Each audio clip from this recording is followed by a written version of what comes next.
Salamat po maray. Allow me first to acknowledge my number one idol. Siguro dahil naaraman kang gabos, the very first day that I entered my political life as a barangay captain of Gogon in 1989, he was always with me. Although wala na si Mama, para pakanta po si Papa, the Engineer Nonong Rosal.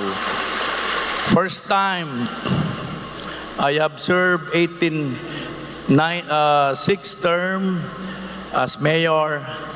Ini sa number first na nag-attender siya. Kaya salamat kay Papa. Salamat. Siguro gusto niya man mailing, so pinakapugi niyang mag...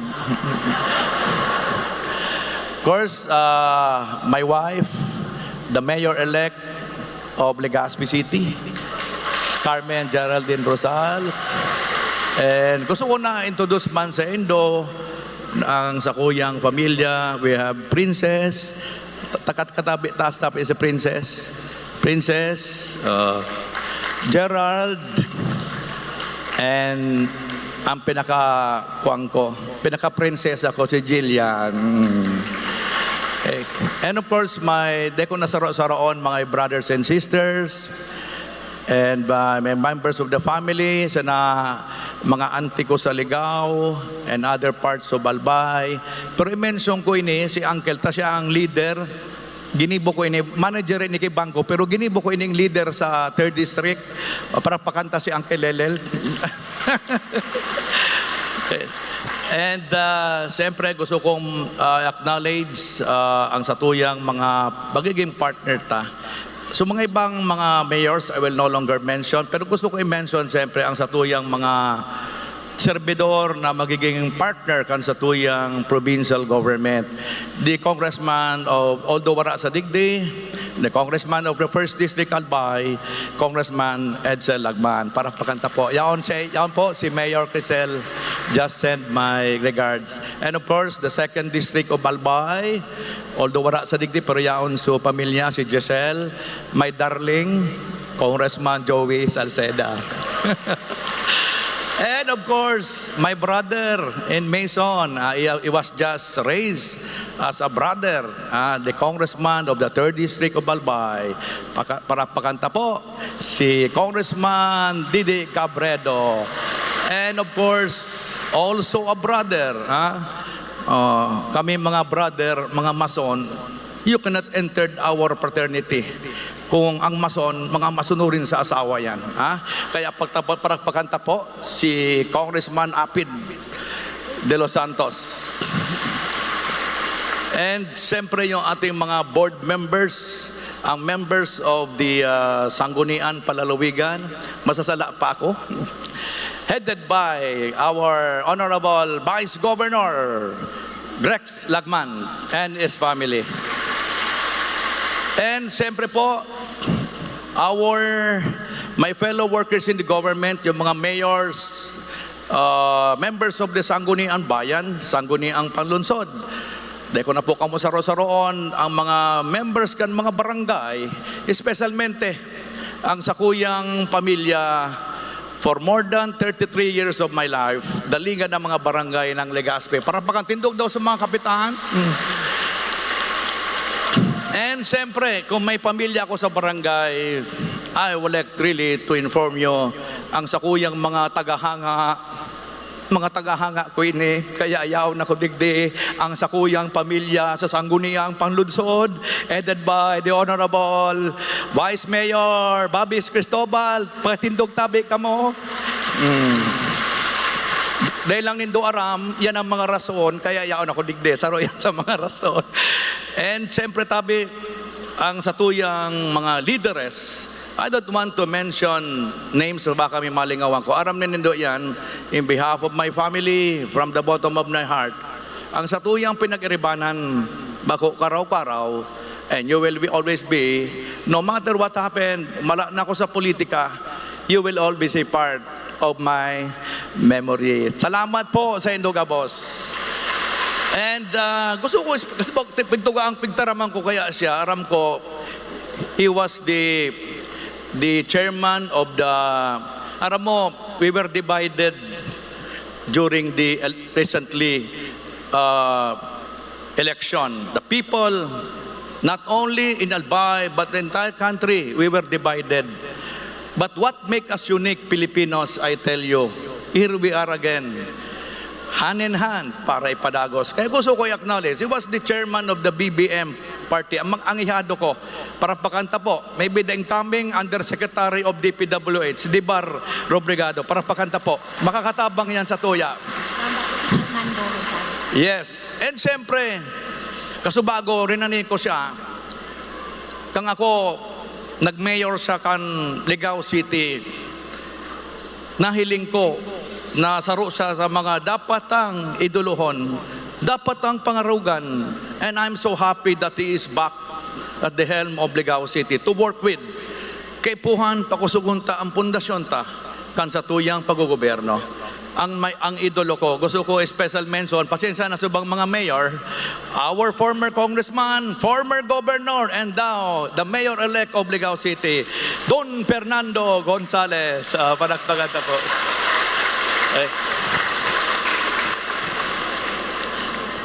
Wala na ba akong nalingawan? Of course, the friends from the media, of course, my family, for almost 21 years of my life, the city government of Legazpi, headed by our city administrator. And gusto ko man i-acknowledge my new family now, the provincial government of Albay. So, sa Indogabos, tabi, maray na aga sa Indogabos. I would like first to expressly my sincerest gratitude to my fellow Albayanos for this opportunity of serving and leading our beloved province of Albay. The trust and confidence that you have given me will be the foundation and my inspiration in the next 3 years as your governor. I humbly face you this morning, the privilege of accepting this challenge. But I know, pagyaong kita gabos, kaya tagabos ini. I would like also to make mention this morning sa mga daig nakadigdi sa tuya, lalo na sa mga binisita ko sa mga isla kang Cagraray, Rapu-Rapu, Batan, West Coast, and other areas in our province. Sa mga gurang, senior citizen, para uma, para sira. Dahil ko malingawan, pinalakaw ako, nagbaba ako sa isla kang Batan, maniwala kang masakoy, napapaluwa ako. Naglakaw ako from Mangkao to Galicia, which is more or less 10 kilometers, 5 hours to meet people. But I tell you, my 18 years as mayor, dumang ko na araman na bako pa, papalan ito ang pinaka-serbisyo ko. Meeting these people really improved me as a person. Mga tugang ko pong Albayanos, ini ang pinakarason ko. Kaya, so nagdadangog ko niyan, sana live kita ko niyan. Arab ko nagdadarangog sila. Tapos sinabi ko, pag ako nag-inauguration, kung kita swertihon, magdangog ka mo tabi. Sabi ko sa inyo, kung nagdadangog ka mo, so sa indong mga agrangay, ang sa indong mga tugon sa kuya, yaw na po ang sa indong gobernor. Linaag na ni Digde. Yaw na ako digde para sa indo. Deta sinapaglingawan. Ladies and gentlemen, but we have now to set aside our differences. Every Albayano should now participate. Nobody will be left behind, I tell you. My mandate is clear: to take care of the welfare of every Albayanos. Daino paglingawan po yan. Yan sa kuya, ang mandate is very clear.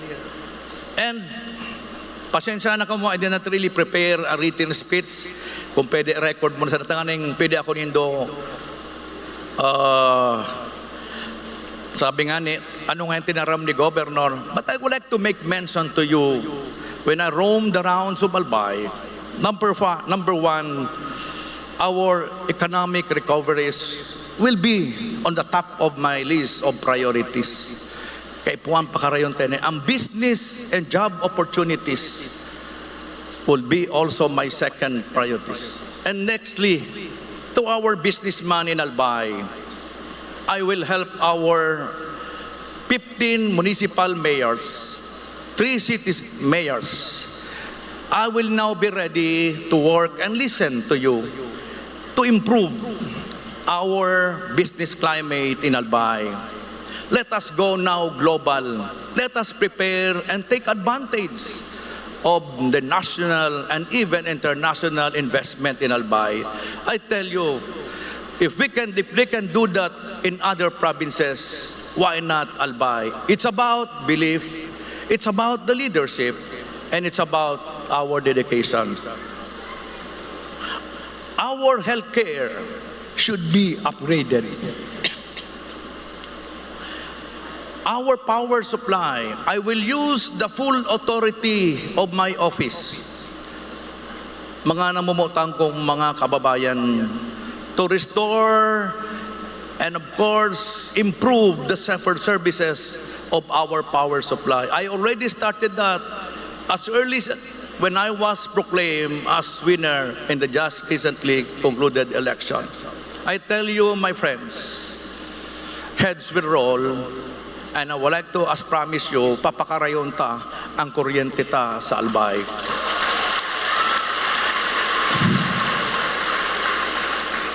Next, I would like to acknowledge our services, the very essence of our governance. I would like to commend His Excellency President Rodrigo Duterte for initiating the Anti-Red Tape Act of the Philippines. Ako naniniwala that nobody is above the law.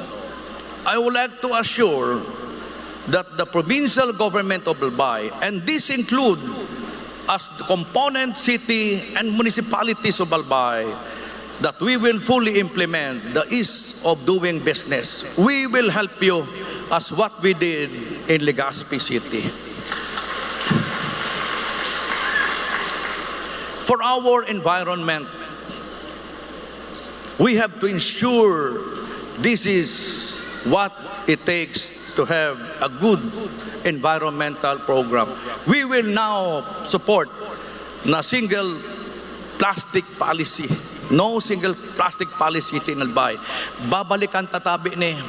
I would like now again to ask all the mayors, the Sangguniang Palalawigan, to be appointed as task force and calling now all establishment in Albay.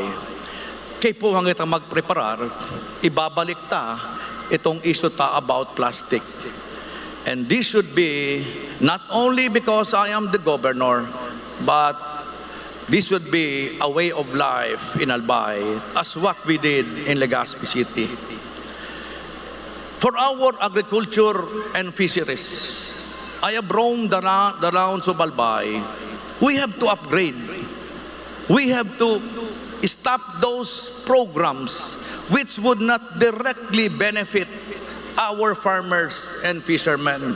Iyon na po ini ang pigaalata. I don't want to compare with past governors, but I tell you, I was with them, I was in the grassroots, and we have really to stimulate, we have really to put more funding, and this I will ask the Sangguniang Palalawigan to help our farmers, our fishermen, and the goal now is food security in Albay.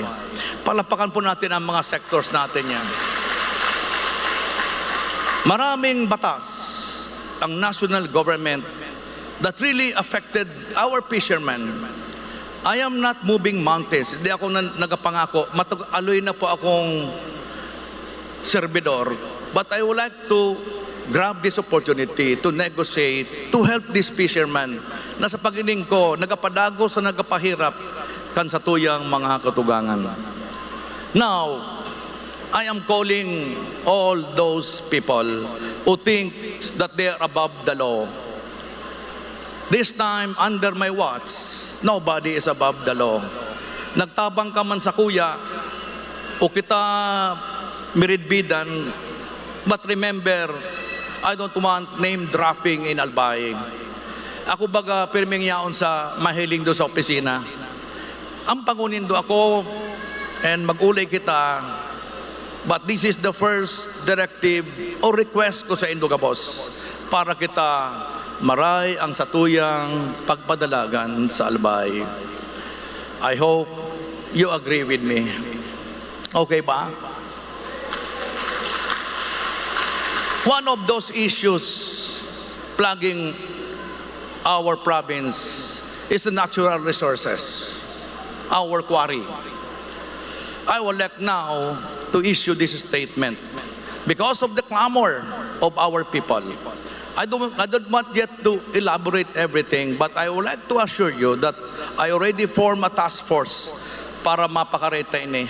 But before mapakareta ini, sa paglibot-libot ko, ini ang request sa kuya kan mga Albayano. And maybe one of the reason why I'm here in front of you. And with this, I would like now to issue a directive to suspend the quarry operation in Albay momentarily. And rest assured that my first directive now, I ask now the support of the DNR. Of course, the office. We will now review all the existing permits that we have. If it is that it is within the extent of the law. On the side of the economy and those doing business for quarry, rest assured, we will be fair for you. We will always be fair for you. Because remember, the many programs that we will have to face in Albay, we need to raise the fund. As we all know, we have now the Mandanas-Garcia ruling in effect that would benefit the lowest local government unit, even the barangay, the municipalities, the cities, and the province, an increase in the internal revenue allotment. But I tell you, there are also devolved functions that we have to work. For me, I have seen the budget of Albay, which is now about more than 3 billion. For me, the needs is very high. It will not be enough. We have really also to make use of the God gifts, natural resources. Pero mga kababayan, kay puhan lang, bago ang negosyo, ang kapakanan, ang buhay kan tao. Yan ang satuya, Perbeng Gigabuan. And now part of my administration, peace and order will always be on the utmost concern of the government. We will now grab every opportunities. Just recently, Legazpi was awarded, would you believe, of all the major cities, the 100+ cities, we were rewarded as the first next generation 911. And I'm happy to inform you that we will bring this in the province of Albay. When I see the province of Albay, we will upgrade also. Di man pwede na day kasabay ang satuyang mga munisipyo asin ang satuyang mga syudad. The funding will not be all from the municipalities. It will be a shared responsibility. Just trust us. Kay puhanta, we have to improve our response in Albay. If they can, we have to be now be at par with other provinces. Now, ladies and gentlemen, for our available programs for ease of doing business, let us now grab every opportunity na meron tayong mga template for our e-governance. Especially yung ating mga programa in paying our taxes, in paying our business taxes, the real property taxes, whatever available, tatabangan ta ang mga munisipyo. And lastly, do not use or consume your time this morning. For our barangays, our various sectors na sinabi ko baga, ibabalik ko. I will ask the Sangguniang, we will strengthen the Albay Development Council to be composed, of course, by the municipal and city local government, the Liga ng mga barangay, the accredited non-government organization, like what I did in Legazpi 21 years ago. Why Legazpi? Di ko man masasabi na ako lang ang pogi dyan. There is no monopoly for any development, I tell you. I want to inform everyone. Di ko po pigisadire ang pagdakula kang syudad o ano man ang mga programa. It's about the concerted effort of everyone. And I would like to make mention, siyempre, Congressman Joey Salceda, para pakanta po siya. Ako, Bicol, party list, kasarabay tayan. Ang probinsyano, party list, and other institution who has helped us. And I tell you this time, may request lang ako sa mga congressman ta.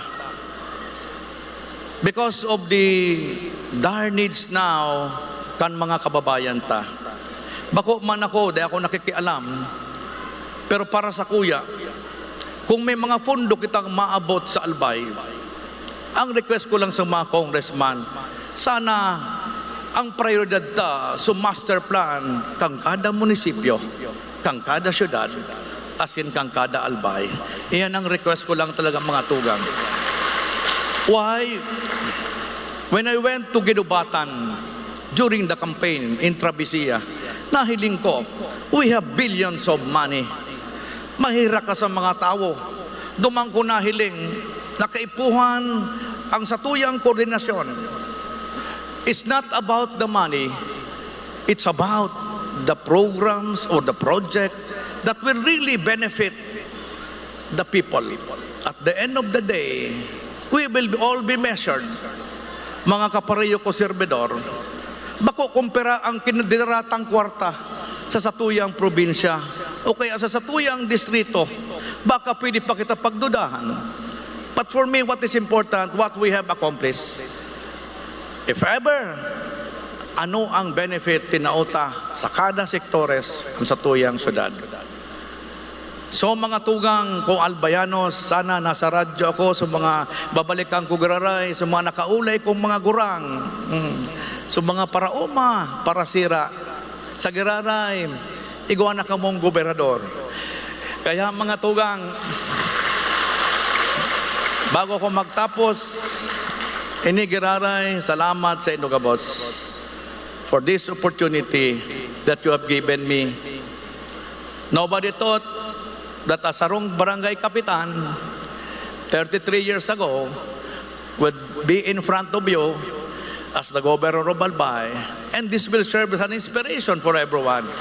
Na paano kita nagtrabaho, pag tiniwalaan kita kan mga tao, you will have to lead your people.